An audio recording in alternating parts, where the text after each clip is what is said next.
Notre temps de vol d'aujourd'hui est estimé à 3 jours. Les futurs passagers du plus long avion du monde, l'Airlander 10, n'arriveront pas très vite à leur destination, mais ils le feront assurément avec style. Surnommé le popotin volant en raison de son extérieur très peu conventionnel, cet appareil disposera de chambres luxueuses avec salle de bain attenante, d'un bar de haute volée à bord et d'un sol transparent, offrant une vue d'un horizon jusqu'à l'autre.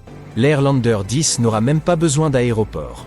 Il est capable de décoller et d'atterrir sur n'importe quelle surface plane, que ce soit de la terre, du sable, de l'eau ou de la glace, en utilisant ses patins pneumatiques. Il sera également plus écologique, grâce à ses émissions réduites, et est censé incarner la forme de voyage aérien la plus sûre dans un avenir proche.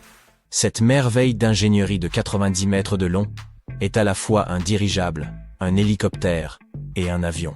La plupart des aéronefs utilisent l'une de ces différentes méthodes pour se maintenir en vol, la poussée d'Archimède, la poussée verticale ou la portance.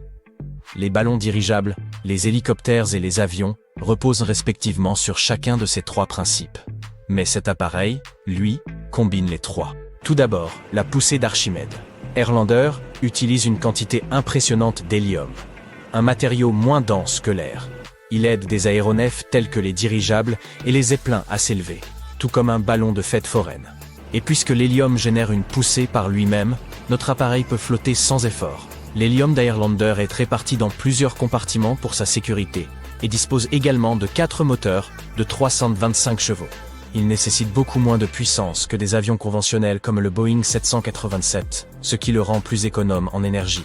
Mais la charge utile de cet aéronef flottant est plutôt limitée, soit 10 tonnes tout au plus. Ses concepteurs pourraient simplement agrandir la carlingue pour y placer plus d'hélium. Mais notre appareil est déjà le plus volumineux du monde. Pour l'assister, l'Airlander 10 est équipé de 2 propulseurs verticaux, semblables à ceux des hélicoptères. Ils repoussent l'air vers le bas, soulevant tout l'engin. Et puis vient la portance, qui joue un rôle crucial dans l'aérodynamique du vol. Pour obtenir de la portance, vous avez besoin d'air qui se déplace rapidement en dessous et autour de l'aile, générant une force. Bien que l'Airlander n'ait peut-être pas de réacteur monstrueux comme un gros avion de ligne, sa grande coque offre beaucoup d'espace pour que l'air l'aide à décoller. Cet aéronef hybride, unique en son genre, a d'ores et déjà effectué plusieurs voyages d'essai réussis. Vous pouvez donc le considérer comme une réalité. Il sera une sorte de transformer personnalisable, adapté pour le confort des passagers, le transport de marchandises, les operations de vol prolongées ou les expériences scientifiques. En fonction de sa configuration, il pourra rester en vol jusqu'à 5 jours d'affilée, ce qui pourrait être particulièrement utile pour la recherche. De plus, les concepteurs prévoient de construire un aéronef encore plus grand, l'Airlander 50, avec une capacité de charge de 50 tonnes. Au premier temps de l'aviation, il n'y avait pas de simulation informatique pour tester les différentes conceptions, de sorte que certains modèles d'avions un peu zinzin ont été construits. Le concepteur italien, Gianni Caproni, voulait créer un avion capable de transporter une centaine de passagers par-delà l'Atlantique avec confort et avec style.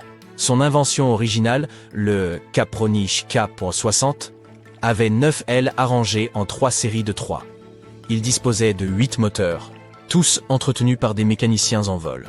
Il y avait des fenêtres panoramiques le long des 2 côtés de l'immense cabine, pour que les passagers assis dans chacune des rangées spacieuses puissent profiter de la vue du monde en dessous. Il avait un nez arrondi, un poste de pilotage intégral et une coque d'hydravion profilée. Une fois l'appareil achevé, un pilote a effectué des essais sur le lac Maggiore en vue de calibrer l'hydravion, mais s'il s'est probablement trouvé un bateau sur sa trajectoire, peut-être le pilote est-il allé trop vite au moment du décollage. Toujours est-il que l'avion s'est disloqué. D'ici à ce que Caproni arrive au lac, le pilote avait été sauvé, mais l'épave était pratiquement irrécupérable. Ainsi, cet avion n'a jamais réussi à traverser l'Atlantique. Des ingénieurs français sont allés encore plus loin. Ils ont conçu un avion dont le corps était inspiré d'un certain oiseau et l'ont baptisé Canard. Il était censé avoir une machine à vapeur pour alimenter une unique hélice à l'avant de son corps arrondi. Le pilote et le train d'atterrissage devaient être attachés par des câbles et un cadre en dessous du corps de l'avion. Cet avion à l'aspect étrange avait un nom officiel, le Vought V-73. Mais tout le monde s'en souviendra comme de la crêpe volante, à cause de sa forme de soucoupe. Ce design était censé lui permettre d'atterrir et de décoller dans des espaces restreints où les avions ordinaires ne peuvent pas se faufiler. Le prototype a été un franc succès, avec des vitesses de décollage et d'atterrissage réduites. Et sa conception, en forme de disque, a data génère de l'importance. Les ingénieurs sont reçus de fonds pour le perfectionner, mais les défauts n'ont cessé de s'accumuler. D'ici à ce qu'ils soient corrigés, il n'y avait plus besoin de cet avion farfelu. L'ingénieur aéronautique allemand, Alexander Lippisch, a inventé le Dornier Aerodyne. Il ressemblait à l'arrière d'un avion après qu'on l'ait coupé en deux, mais il pouvait voler de manière autonome. Il était considéré comme un appareil à décollage et atterrissage vertical, soit la même catégorie que les hélicoptères. Il combinait la portance et la poussée, en utilisant une seule voie d'écoulement pour l'air, comme un ventilateur de conduit. Puis, des volets à l'extrémité du moteur déviaient à l'air sortant. Le premier vol du Dornier Aerodyne a eu lieu en 1972, et quoi qu'il ait été couronné de succès, l'industrie a rapidement perdu tout intérêt pour lui et a fini par mettre le projet en veilleuse. Le Prenian Guppy, également connu sous le nom de Frankenplan car il était constitué de pièces provenant d'autres avions, a aidé la NASA dans son périple vers la Lune. Dans les années 60, il n'était pas évident d'expédier des fusées de la côte ouest à Cap Canaveral, en Floride. Les achemineurs par voie maritime à travers le canal de Panama prenaient 2-4 semaines et les pièces fragiles arrivaient endommagées ou déjà rouillées. C'est alors qu'un certain John Conroy s'est présenté avec une solution. Son ami avait racheté des Boeing qui ne lui étaient d'aucune utilité. Conroy a donc résolu de modifier ses avions en ajoutant une soute plus grande sur le dessus du fuselage. Il n'a pas reçu le moindre financement de la NASA pour son idée. Mais il n'a jamais baissé les bras et a fini par hypothéquer sa propre maison, vendre sa voiture et investir toutes ses économies dans son projet, convaincu qu'il fonctionnerait. Il a emprunté jusqu'au carburant nécessaire pour faire voler le prototype jusqu'en Alabama. L'avion a volé parfaitement et a stupéfait tout le monde. Le Super Guppy, comme on a commencé à l'appeler, a fini en charge du transport des étages de la fusée du programme Gemini. Conroy aura construit un total de 25 versions différentes de son avion pour accommoder des équipements toujours plus grands et plus lourds. L'Edgeley Optica ES7 a beau ressembler à un avion libellule futuriste, mais il a été conçu au milieu des années 70 pour des missions de surveillance ou de tourisme à basse altitude et à vitesse réduite.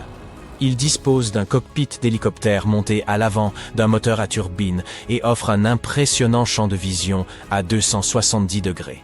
Sa grande turbine fonctionne silencieusement à l'intérieur et à l'extérieur du cockpit. Il a suscité un regain d'intérêt au XXIe siècle pour les missions de patrouille frontalière, de recensement de la faune et de repérage des incendies. Mais en raison du manque de financement, seuls 5 des 22 avions construits à l'époque sont encore en état de voler. Avez-vous déjà vu un avion avec 2 fuselages de taille différentes? Le Rutan Model 202 Boomerang se distingue comme étant un avion à moteur multiple, construit de cette manière pour minimiser les risques de panne. Contrairement aux avions conventionnels, même si l'un de ses moteurs devait tomber en panne, le Boomerang resterait facilement contrôlable grâce à sa conception innovante, qui tire efficacement parti de la poussée asymétrique. Ce design rend le Boomerang plus rapide et plus efficace. Cet avion n'a jamais été conçu pour un usage commercial, mais comme un véhicule particulier pouvant accueillir jusqu'à 5 personnes. Rien qu'en le regardant, on peut dire que le Short Skyvan a été construit à des fins pratiques, sans trop se soucier de l'esthétique. Et c'est ainsi que cet avion polyvalent a reçu des sobriquets tels que la boîte à chaussures volante ou la cabane à outils. Malgré toutes ces moqueries, le Skyvan a fidèlement servi au fil des ans. Il fait partie du paysage depuis son premier vol dans les années 60 et transporte toujours des marchandises et des passagers aujourd'hui. Il peut accueillir jusqu'à 19 personnes et dispose d'une grande porte arrière, semblable à celle d'une camionnette, pour le chargement et le déchargement des marchandises. C'est pourquoi il est parfait pour les vols court courrier, des activités comme le parachutisme et bien d'autres usages encore.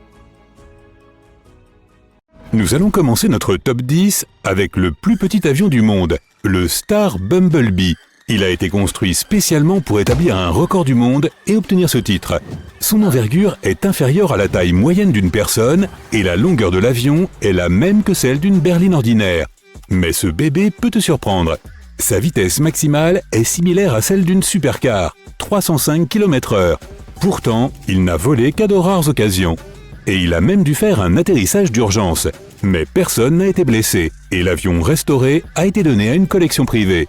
Au passage, le coût de construction du Star Bumblebee était d'environ 10 000 $. C'était donc vraiment une berline ordinaire parmi les avions, mais qui ne pouvait transporter qu'une seule personne. Le prochain sur la liste est un Cessna 172. Cet avion a également battu un record. Cette fois-ci, pas pour sa taille, mais pour le nombre d'unités construites. À ce jour, plus de 45 000 avions ont été construits et il est toujours en production depuis 1956.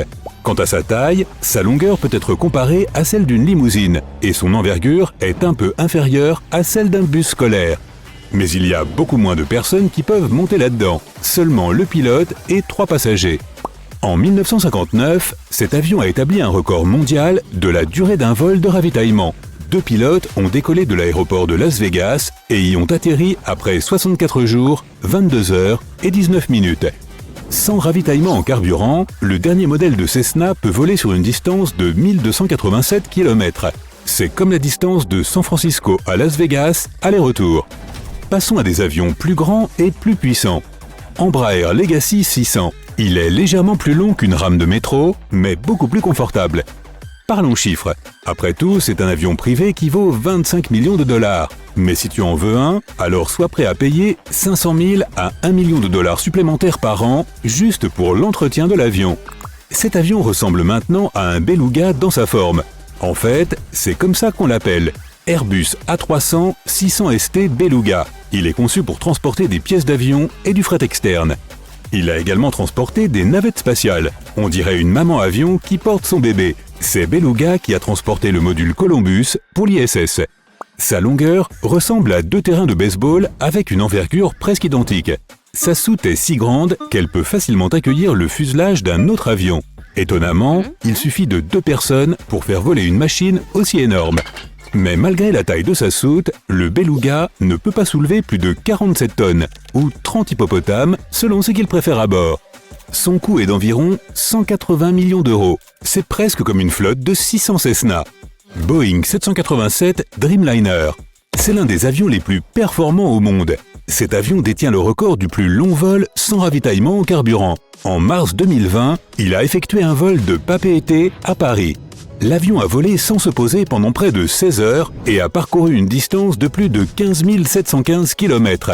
C'est comme la distance entre New York et Los Angeles multipliée par 4. Le coût de ce grand gaillard est estimé à 300 millions de $. C'est comme 30 des Rolls-Royce les plus chers ou 30 millions de billets de cinéma. Hughes H4 Hercule. Il s'agit en fait d'un bateau volant et il était en bois. C'est le plus grand bateau volant jamais construit et il a une énorme envergure, 98 mètres. Pour faire voler ce truc, 8 moteurs à hélice ont été utilisés, chacun d'une puissance de 3000 chevaux. Et même si ce monstre aquatique a été construit en 1947, il pouvait soulever plus de marchandises que l'Airbus Beluga moderne. Hercule pouvait soulever un poids de 59 tonnes. C'est comme un char moderne ou une trentaine de SUV. Mais à l'origine, il a été construit pour transporter environ 750 personnes à la fois. Cependant, la charge utile et la vitesse maximale de cet avion restent un problème. Ce bonhomme de bois n'a effectué qu'un seul vol dans sa vie. Il est monté à une hauteur d'environ 20 mètres et a volé 1,9 km au-dessus du port de Los Angeles. Malgré cela, l'ingénieur Howard Hughes a maintenu cette bête en état de marche pendant près de 30 ans, dépensant environ 1 million de $ par an. Airbus A380. C'est le plus grand avion de passagers au monde. Il possède 2 ponts et peut accueillir environ 850 passagers. C'est comme la population d'un petit village à bord d'un seul avion. Pour accueillir autant de passagers, il a une taille impressionnante. Sa longueur est presque aussi grande qu'un terrain de football, tout comme son envergure. Et sa hauteur est supérieure à celle d'un bâtiment de 7 étages. En plus de tout cela, l'Airbus peut parcourir des distances incroyables sans avoir à se ravitailler en carburant. Il peut décoller en Islande et atterrir à la pointe de l'Amérique du Sud. Le seul inconvénient de l'A380 est son prix, 445 millions de $. Avec cet argent, tu peux acheter 4 îles privées dans les îles Vierges britanniques. Un prince saoudien a un jour acheté un de ces appareils et l'a modifié pour en faire un avion privé. Maintenant, il ressemble à un manoir ou à un hôtel de luxe à l'intérieur. Il est devenu le plus grand et le plus cher des jets privés. Son coût est estimé à environ 500 millions de $. Oh, et au fait, juste pour décoller, ce géant a besoin d'une piste de près de 3000 mètres. Tous les aéroports du monde ne peuvent donc pas accueillir un Airbus A380. Scaled Composite, modèle 351 Stratolaunch. Un nom inhabituel pour un avion, mais son apparence est encore plus bizarre. Cet avion porte le titre de la plus longue envergure de l'histoire de l'aviation de tous les temps, 117 mètres. C'est plus que la longueur d'un terrain de football, plus qu'une limousine. Le pilote, le copilote et le mécanicien navigant sont dans le cockpit du fuselage droit. Le cockpit du fuselage gauche est utilisé comme unité de stockage. 6 puissants moteurs aident ce géant à décoller et 8 crémaillères, avec un nombre total de 28 roues, aident le gros bonhomme à atterrir. Le Stratolaunch a été conçu pour lancer des fusées Pegasus à partir de celui-ci. Mais maintenant, il va être utilisé pour lancer des vols hypersoniques. Eh bien, quelle que soit son utilité, les pilotes devront être prudents car jusqu'à présent, il n'existe qu'un seul Stratolaunch modèle 351 dans le monde, Jumbo Jet ou Boeing 747. C'est le premier avion long courrier à double pont au monde. Ce bébé a porté le titre d'avion le plus lourd et le plus spacieux pendant 36 ans, jusqu'à l'apparition de l'Airbus A380. Son envergure est supérieure à la longueur d'un terrain de hockey, et sa longueur est de 76 mètres, ce qui équivaut à la hauteur de 15 girafes. Cet avion a établi un record pour le nombre de passagers sur un vol. Lors d'une opération de sauvetage en Éthiopie, il y avait 1086 personnes à bord du 747. Cet avion a également été utilisé pour transporter le président des États-Unis ou sa première dame. Dans ce cas, l'avion recevait l'indicatif d'appel Air Force One ou Air Force One Foxtrot. Et la version cargo de cet avion était utilisée pour le transport de la navette spatiale depuis les aérodromes de réserve jusqu'au lieu de son lancement au Cap Canaveral. L'Antonov An-225 Mriya est l'avion le plus lourd jamais construit. Il a également la plus grande envergure de tous les avions en service opérationnel. La distance entre le bout de ses ailes est presque aussi longue qu'un terrain de football et sa longueur de corps est de 83 mètres. C'est comme 6 bus scolaires d'affilée. Naturellement, c'est une vraie puissance parmi les avions. En 2009, l'Antonov a été inscrit dans le livre Guinness des records pour avoir soulevé la cargaison la plus lourde de l'histoire de l'aviation, 187 tonnes. C'est comme 1000 des plus petits avions du monde, le Star Bumblebee ou 4 Boeing 737. Mais le record absolu de la capacité de levage d'Antonov est de 253 tonnes. C'est comme la moitié du plus haut bâtiment du monde, le Burj Khalifa. Eh bien, les archives de cet avion sont assez longues. Depuis son premier vol, l'An-225 a établi 240 records du monde. C'est un cas unique dans l'aviation, et en fait, un record en soi. Cette chose n'est pas exactement un avion, mais elle mérite une place sur notre liste. Le KM Caspian Sea Monster. C'est un aéronef expérimental. Cela signifie qu'il utilisait la force aérienne réfléchie par la surface de la Terre ou de l'eau pour rester dans l'air. Formellement, c'était un navire, car il ne pouvait voler qu'à quelques mètres d'altitude. Mais il ressemblait plus à un amphibien, et seuls les pilotes pouvaient le piloter. Un système assez compliqué, n'est-ce pas ? Pendant longtemps, c'était l'avion le plus lourd du monde. Lorsqu'il était vide, il pesait 240 tonnes. C'est comme 60 éléphants. Et il a fallu 10 moteurs pour faire décoller ce truc. 5 de chaque côté. Mais il avait encore assez de vitesse pour aller de New York à Washington en une demi-heure.